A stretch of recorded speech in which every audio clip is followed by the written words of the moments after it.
Morning, everybody. Welcome to First Center for Spiritual Living in New York. I'm happy to see all of you out there in Zoom, and I want to also welcome everybody watching us on Facebook Live, Instagram, YouTube, and the people who will be watching us, as always, during the week. If this is your first time with us, again, welcome. Please tune in Sunday mornings as you are, or if you're not, if you're listening later, we meet every Sunday morning and Thursday at 7 p.m. So today I'm going to do a little rendition of a Barker, Raymond Charles Barker, the founding person of this center, has a series of talks that I'm reviewing and updating, and All Power is Yours was this talk that was so wonderful many years ago. I attempt to eliminate some of the things that wouldn't make any sense in them and keep some of the best ideas. We're the first center for spiritual living in New York. We used to meet in Lincoln Center. Now we're here on the Upper West Side. And our old First Church, as it was called, of New York, always a poem was read, or oftentimes it was put to music and sang. Raymond Charles Barker would read this to you, or as a congregation it would be sung, and here are the words: "We build a new tomorrow, we draw the pattern clear." And that's exactly what we're doing here, he said that day. Again, we build a new tomorrow, we draw the pattern clear. We make our plans with wisdom, for mind is ever here. Our thinking makes our future. Our actions pave the way. We build a new tomorrow on the patterns formed today. Beautiful words. So today, the topic is about power. And each of us are one with power, and we'll talk about that a little bit. That's what you and I are. We are power, and we exist as power. We may not think of ourselves as such, but we are. We might think of ourselves as a body, or you sense that you're a person, you're a spirit. We all know ourselves as this physical operation. You look in the mirror, you get up in the morning, you move around, you know yourself that way. But this morning we're going to talk a little bit more about the idea of power, you as power, because you are a center of an immensity of power, said Barker. And you might say, I am the center of it. I am the center of power. You are. We all are. You see, for the most part, we have thought of ourselves throughout our life as much less than we really are. We're never quite realizing how great thou art, never quite realizing our own value or our own worth. And that's understandable if you think about how we were raised and the messaging that we took on as young children.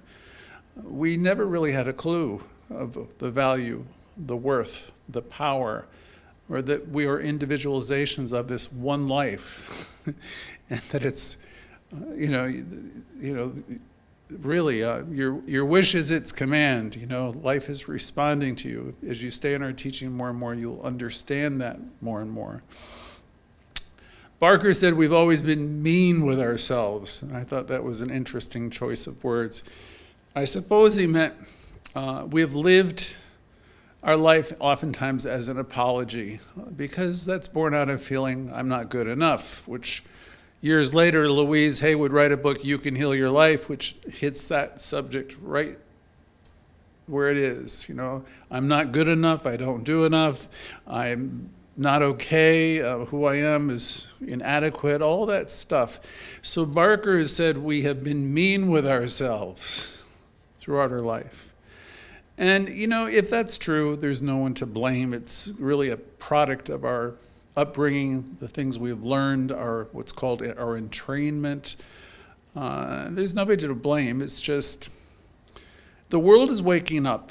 It's taken hundreds of years, and people are evolving, and people are understanding more and more that we're connected to life, and that everyone's in connection with one another. If you come to this teaching for long, you will wake up to those divine facts, those truths. But wherever we have been in the past, it's all tied into our conditioning, our programming, what we were taught as children. As kids, we were probably taught that we should not think of ourselves as being special or important or this or that. So all of this comes down through our families, our extended families, our group of people, our culture. So we're here, Barker said in that famous lesson, to reverse all that stuff that we were taught and taught through our families and generations. And we're trying our best in this teaching to turn that story with all of its negatives around. We want to embrace and learn to embrace the affirmative life, which is a phrase I use most weeks. Ernest Holmes said, "Find me one person who's for something and against nothing, and I will find the Redeemer of my soul."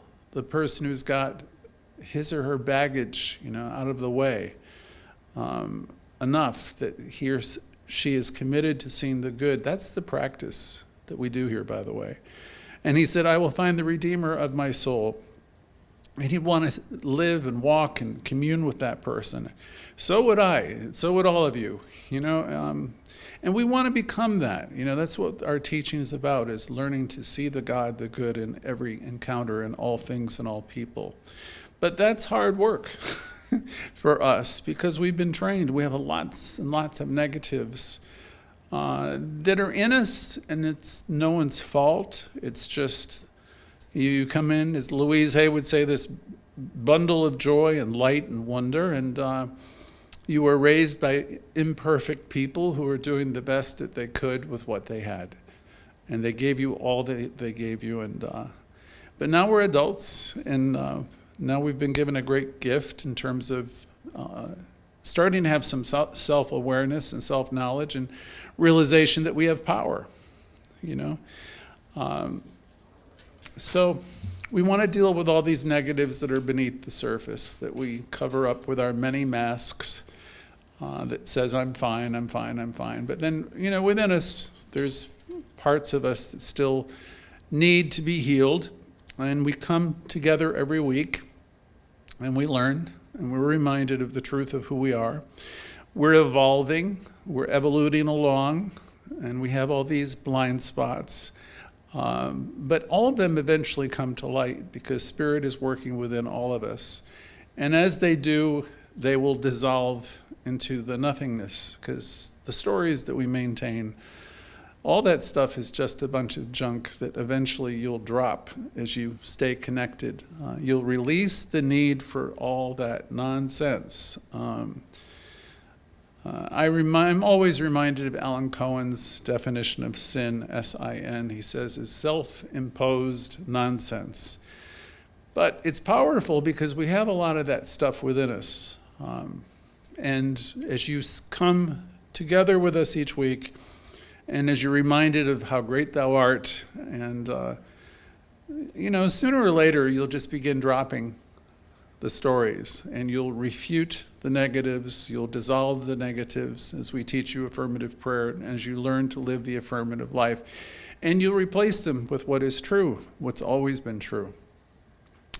Because, Barker said, you exist as power. You may not fully realize it yet, but you exist as power. I am power, and the immensity of this unlimited mind is backing me up, he said. And this immensity of this mind is backing you up, all of you. And it's tremendous, and it's terrific, and it's wonderful.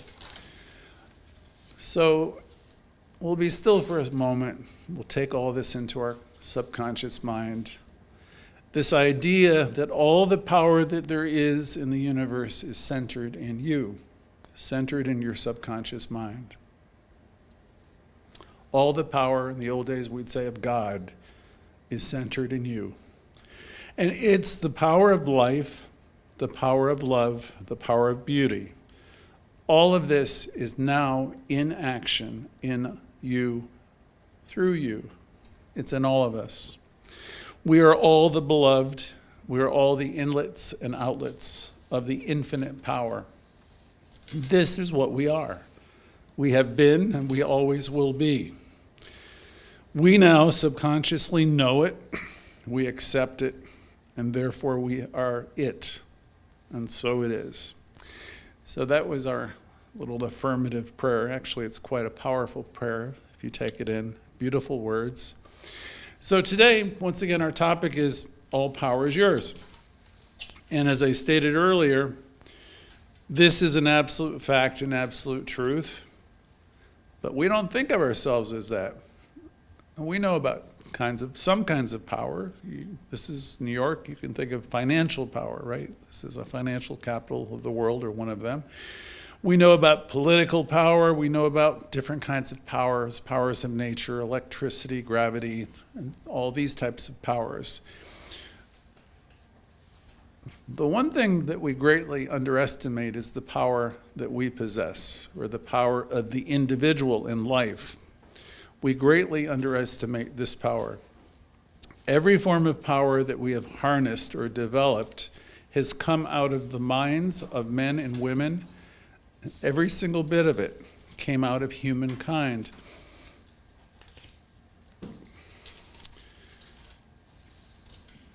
That's where it all started. That's where ideas come from. As you think in terms of, you think out into your cities and you think out in the world and you think of everything that's been created and experienced, it all came from someone, an idea.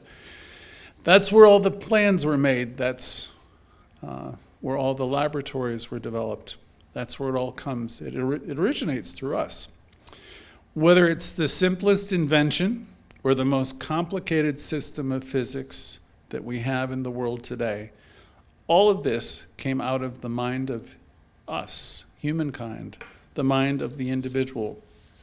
Every bit of it, all power, and everything we have seen in civilization has come from an idea. The individual, and why Barker was musing, he said, because you are the key to the universe. You are the key to the universe, and I am the key to the universe. And all the developments that will come up in the next 1,000 years will come because people have had new thoughts. And out of their new thoughts, there's new designs, and people have acted and created and produced more and more. And he said the future is going to be absolutely great, and it's going to be fascinating. And that's really great, because he was an optimist, because we could all be thinking out like the world is going to hell, but he would never accept that idea. He would say the future is going to be great and fascinating. And he says we'll be around to witness some of it, maybe not 1,000 years, but he says we'll see a lot more and of this unfolding. And as we know today, human knowledge is doubling. The total of human knowledge is doubling every few days, which is really, if you think about that, that's astounding, right? Many of us have lived long enough to see so many things that have been created that have already become obsolete because there was a need, and it appeared, it was created, and it's already been replaced by something better. I remember thinking a fax machine was a darn miracle. Now I don't know if they exist anymore. It's just, everything keeps moving and evolving. Just imagine, Barker suggested, how strange your great-grandfather or grandmother would be if they were walking around today in this world. They would be utterly confused for quite a while, just utterly amazed at what has taken place just in your lifetime and mine. They'd be fascinated. One of the basic propositions is that the universe is mind in action. It's always taking on new forms and letting go of old. Again, one of our basic propositions is that the universe is mind in action. True, it's operating through form, it's operating through matter, but its essence is always mind, it's spirit. And then our second proposition is that the individual is actually spirit, is actually mind. I am an individualization of this God activity. And so is everybody on this call who listens to it. You might say that to yourself. It's kind of an important word in our teaching. I am an individualization of it. And even though we use our body, we are minds, we are spirit. And besides mind and spirit, there's nothing else. So we live in this spiritual system, and everything that you see and everyone that you see is interconnected and part of this spiritual system. There's no one left out, and there's no thing left out. The philosophers have many times said it in many ways, but it's never used as a practical thing, or it wasn't until teachings such as ours started to come along in the world. All the power there is individualizes itself in every single one of us.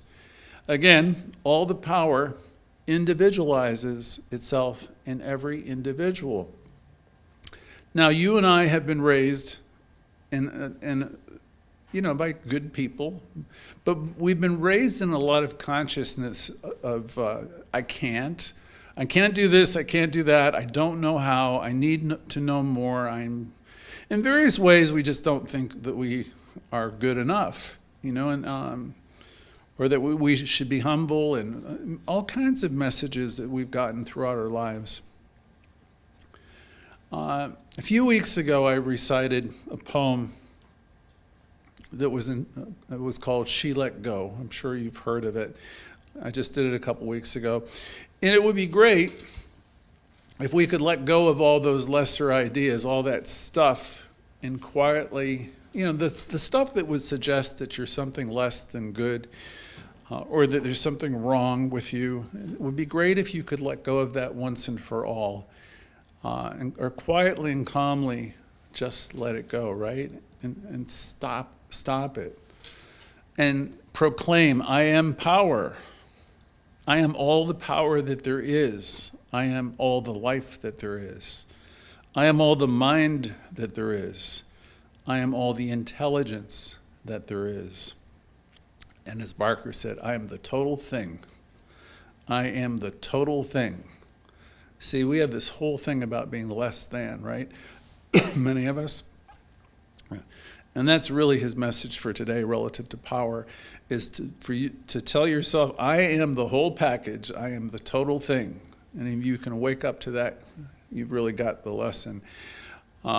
He said, this is why the wise minds wrote in the first chapter of Genesis that you and I are made in the image and likeness of the power. That was their way of saying that we are the image and likeness of whatever this creative something is. And this image and likeness, and as this image and likeness, we are the power to our individual experience. You might think of it, I am the power to my individual experience. I am the power to my own life, my own experience. And knowing this, I can do what I want to do when I want to do it, even if what I want to do is wrong. I have the ability to do what is wrong. I get to do what I want to do. You're created in this kind of freedom. Let's assume, though, you are wanting to commune with life and begin to live the affirmative life that we talk about and teach here. Let's assume that we have the power to do the good that we want in the world, to create the fullness of life, the fullness of experience. What we want to need. Let's assume we have that power. Because the needs of the human mind are tremendous. We have a great need for peace. We're longing for peace, most of us, a sense of order, a sense of love, and a great sense of connection. That usually lives in the heart of most of us. We have a great sense of all these things. These are great longings of the individual soul. And all of that collectively can be fulfilled by individuals just having the awareness of themselves and who they are. I am one with the one, and I'm connected with all of life. Now, this means, of course, that as being aware of ourselves as one, we will then relate that idea and live in that way and relate to other people that way. My brother and my sister are part of me, are one with me. There can be no enemy if you really have spiritual knowledge, because you understand that everyone is a part of you. So that's why the mystics have always said, we are one. And I've always said, if I hurt you, I'm hurting myself. I can never be separate from you or anyone else. This is a very old teaching, Barker said. And he said, if I extend love to you, he says, I'm loving myself, of course, because I am connected with you. That which I do to anyone else, I am doing unto myself in any relationship of any kind. Even if I were to isolate myself and pull myself back, as many people do, and shut down, you're still connected with life and power. You're always in connection. I mean, you can turn your back from it, away from it, but I don't know why, because, you exist in it, you move in it, you live in it, it's a part of you. This power is yours, this power is mine. This power, Raymond Charles Barker said, is idea, it's intelligence, it's the whole thing, and you have it. It's all that life is, it's all that the universe is, it's all that you are, it's all that I am. I cannot control it, I can use it. No, excuse me, he said, but I can control it. And he says, I can use it. And you can control it in your life, as I've often told you. Very few people want to determine their own destiny. I found that interesting in his talk. He said, very few people want to determine their own destiny. Most people want to have a destiny that's outlined by somebody else. So you think of all the religions, they want to have somebody to follow, right? This is why we've always had great spiritual leaders, and they would say, and this is the way to go, this is the way to live or do something. Throughout history, they would say, do this, walk this way. And the people have nodded their heads and followed and followed. And yet, it's interesting, he thought, that these great spiritual minds, men and women, were not terribly interested. People like Jesus or Muhammad or any of the great teachers, they weren't terribly interested in followers per se. They were interested in people getting the message and living it, right? One of the most important things about Jesus was he separated his audience between the doers and the hearers. He knew he could always get the people to listen to him, but what he was really hoping he could do is get some people to do and to act and to practice. The people who take action. And he got a few, not many. He got a few here and there, because great spiritual minds throughout history knew then, and they know now, that you are your own Savior. I am my own Savior. The people that followed them around, thought of them in different ways, of course. The followers wanted and perhaps needed all that. But the ultimate goal was to be your own spiritual self. That would have been true of Jesus or later Muhammad, any of the prophets. These people, these enlightened people, were not making these teachings about themselves personally. In fact, the message to Christians was, you are the light of the world. Now, we know that was said of Jesus, but Jesus was saying that to people. You are the light of the world. And in most cases, they probably didn't understand him or pay attention. They didn't want to be the light of the world personally. They wanted to be in his light, or the light of the prophet. But he also said, Again, you are the light of the world. All power is yours. And this is what we will teach you in religious science. You are the whole thing. And concerning all the things that I do, we'll go back to Jesus, he would say, you can do these things yourself. You will do these things. You are destined to do these things. They shook their heads throughout history. They listened, but they didn't really hear because they could not accept themselves as they truly were. They couldn't accept themselves as the total experience, as the whole thing, right? They couldn't accept themselves as the programmer of life, the total experience and the programmer of life, the whole thing. This is what you are. This is what they were attempting to get you to see. The followers couldn't see that. So they had someone to follow. And that's why you see when you come into a teaching such as religious science or New Thought, where we're trying to get everybody on their own 2 feet, Barker said. That's what we're trying to do, is get you on your own 2 feet. We're not trying to make you dependent upon the ministers or the practitioners. We're trying to get you to understand that life is responding to you, and you have power. So we want to get everybody on their own 2 feet. Yes, we're there for you. Yes, we can do spiritual mind treatment, affirmative prayer for you. We can counsel, and we want to help. But the best way we can help is to teach the teaching and encourage you to stay plugged into the teaching and allow yourself to be reminded of the power you possess. There's power for good in the universe, Ernest Holmes said, greater than you of which you're a part, and you can use this power. You see, that's why we don't build a Messiah complex about anybody.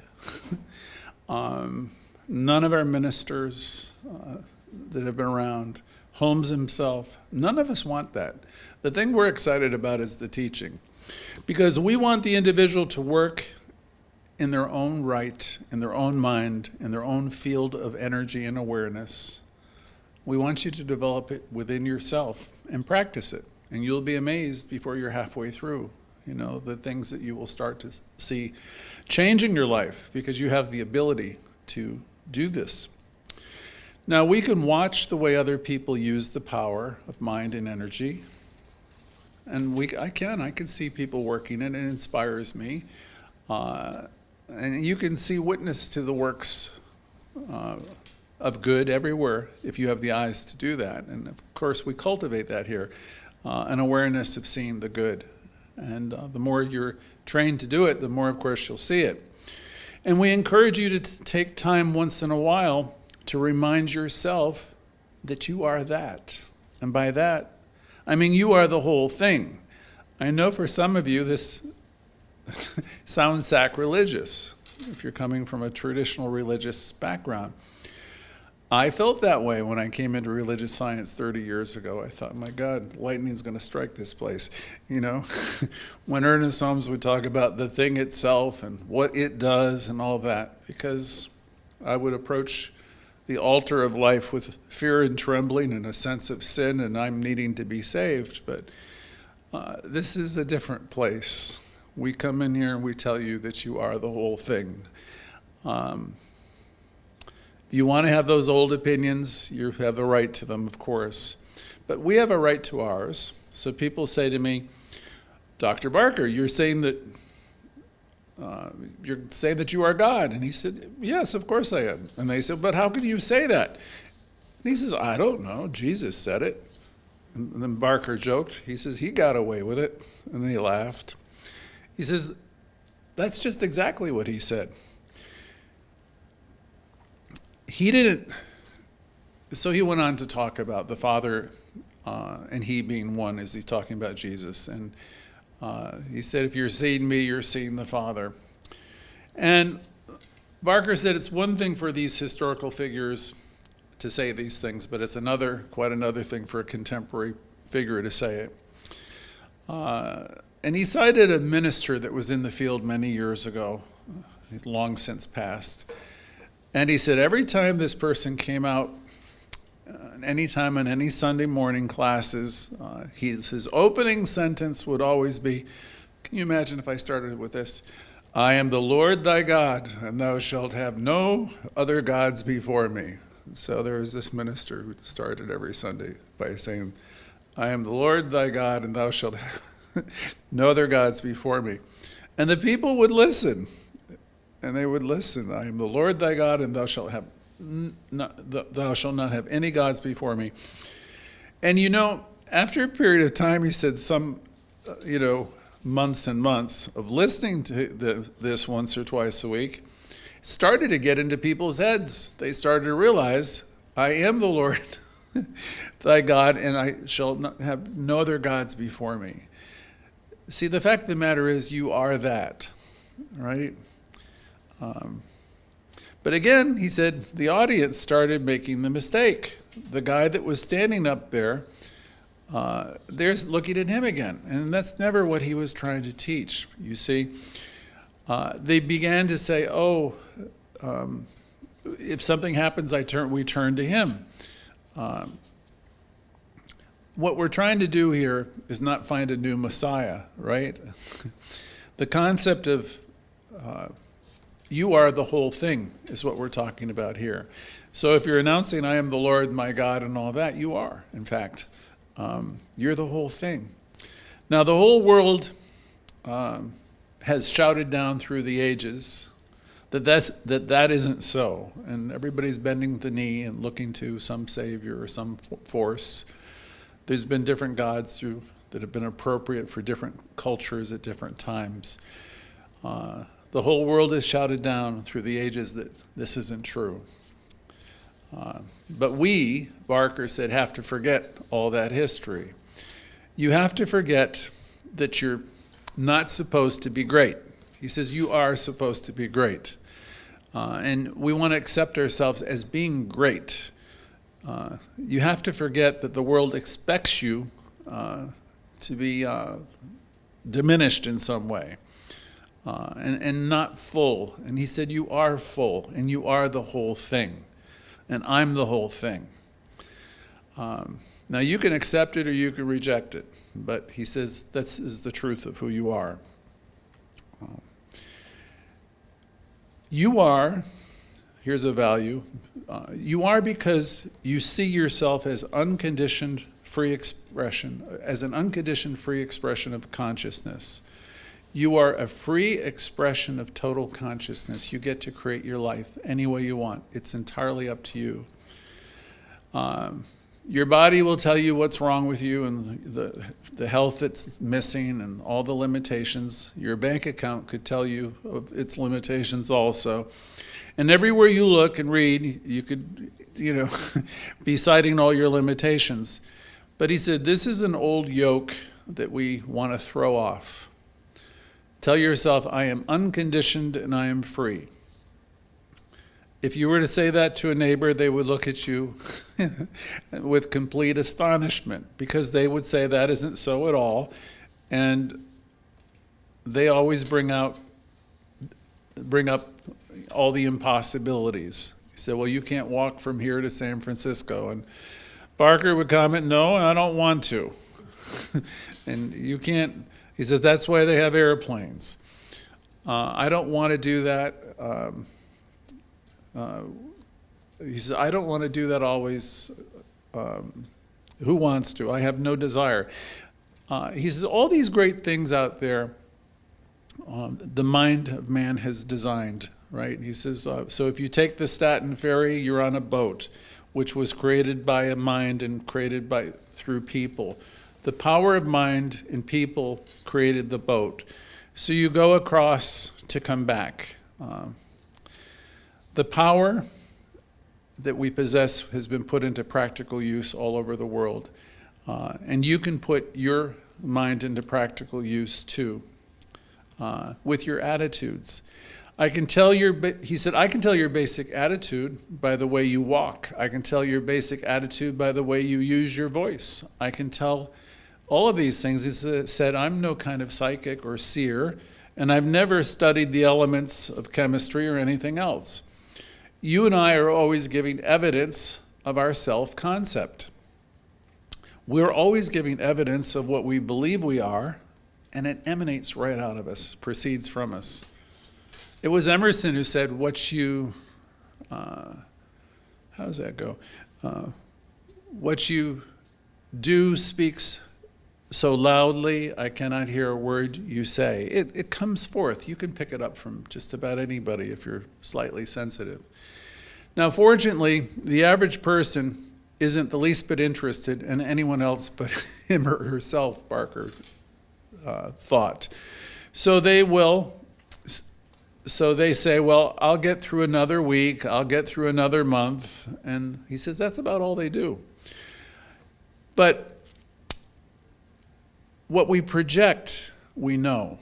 He said, and I want you to know that you are this thing, and I am this thing. And I ought to act like it, he thought, walk like it. How would you like it if I came to this podium slumping down and all disheveled and a mess, with a bunch of papers flipping around and losing my place, and sitting sloppy? He says, you would like it. Thank God I don't do it. He said, so then when they wheel me out here when I'm 95 years old, he says, I'll be sitting up straight in that chair, rest assured. He says, now that's 95 and that's a long way off. As you come into this teaching, as you learn to love yourself, you're going to develop an attitude of self-authority. You're going to get in touch with your power. You'll begin to take on the responsibility of your own individual life, and that's something. And it's something because even though I live and move among people, family and friends, loved ones, relatives, business associates, and all the rest, I am an individual unit. That's why we have always said, you're born alone and you will leave alone, right? And you're born and you're here to express life and live your life fully with all your capabilities.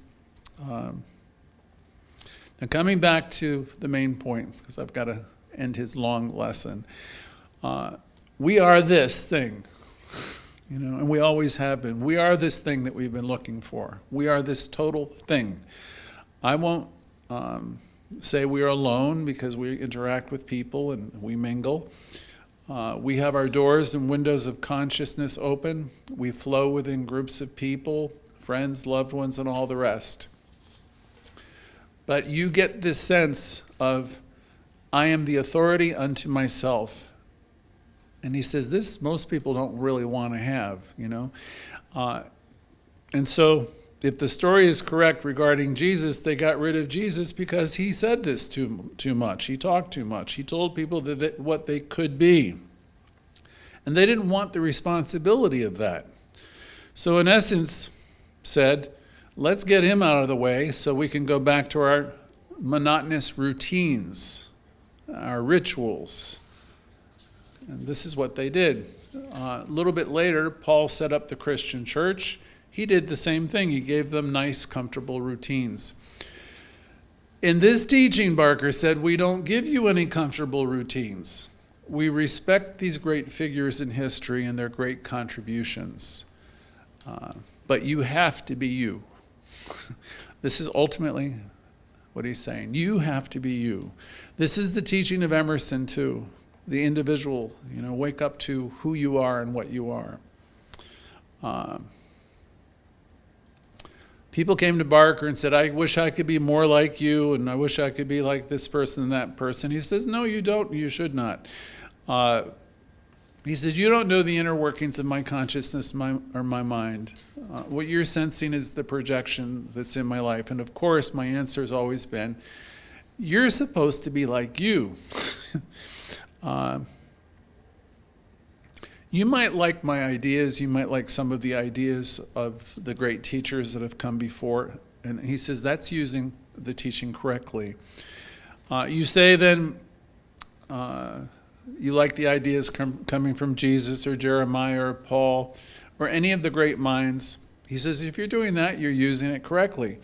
When you use these people, these teachings as ideals and use them as a fount of knowledge to increase your own self-awareness, that's great. These great men and women all knew the things that we teach, and they studied these great ideals in their own lives. And then individually, they applied them to their own experience. because they're using ideals. Without these great men and women, we would be in a different place because they passed them on through us. Right now, we have plenty of wondrous, incredible ideas circulating within us, humankind, and there will be more and more coming along in the future, and it's very exciting. Barker said, I recall years ago when I was reading Ernest Holmes and his books, I just rejected a lot of what Holmes had to say, because Holmes wrote that God in man is man, as man is man. And I thought that was awful. Why is this man saying I am one with the whole thing? Barker said I was a young man. He said the more and more I studied, the more and more I began to realize and appreciate how incredible was Ernest Holmes and what incredible wisdom. And I began to embrace this important idea. I began to let go of any idea of poor little me or any idea that I am deficient in any way or any idea that I hope the Lord will take care of me. The Lord doesn't take care of us. Everybody learns to take care of themselves and one another. We have the old adage that God loves those who love themselves, he said, because that's the way the thing works. When you learn to love yourself, Louise Hay would say everything begins to work. Your entire experience is a projection of your consciousness. Don't make your life about any other person. It's always a mistake metaphysically. You want to own your life and say, I created this, I allowed that. Our experience is a projection of our consciousness. It's not about the other person. There it is. I can project it any way I want to, just as you can project it any way you want to. Or I can conform. I can be nice. I can try to fit in.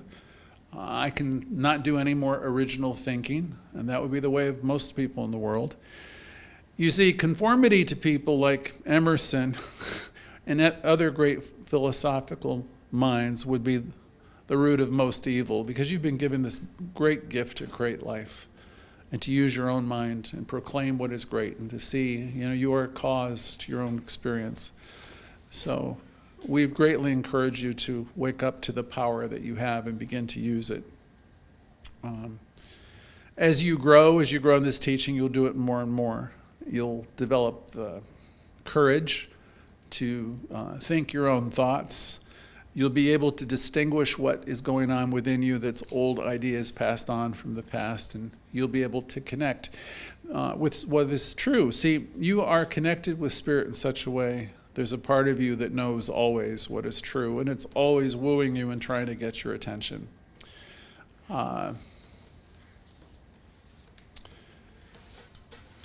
As we move forward with this lesson, Barker said we're always dealing with the law of action and reaction. You were created to be an original thing.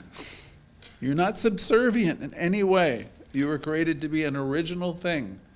You're not like any other woman or any other man that ever has been. You are an individualization of this great life, this great power. Okay. With this knowledge comes a responsibility. There's an authority, a knowingness, a self-knowingness, and an awareness. So here, we're back to the basic question. Who are we and why are we here? And wherever we are, we're here by divine right, meaning we're in the perfect place, perfect time, by right of consciousness. To sum it up for today, because his lesson goes on forever, you are the power, I am the power, and the power is always available. He said, I've often quoted Mr. Holmes when he said, all the power and all the presence there is holds me in its encircling embrace. And he said, when I heard him say that later, when it was put in his books, I loved it. He said, all the power and all the presence there is holds me in its embrace. I may not know it, I may not care, but that's still there. There's a lot of things I may not know and may not care to know, but they're there if I choose to find them. So I will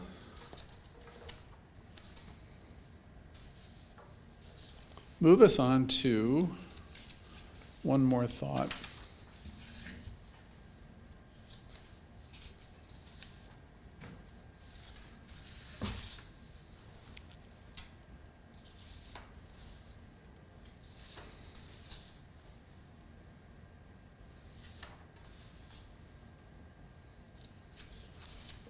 You give me just a moment.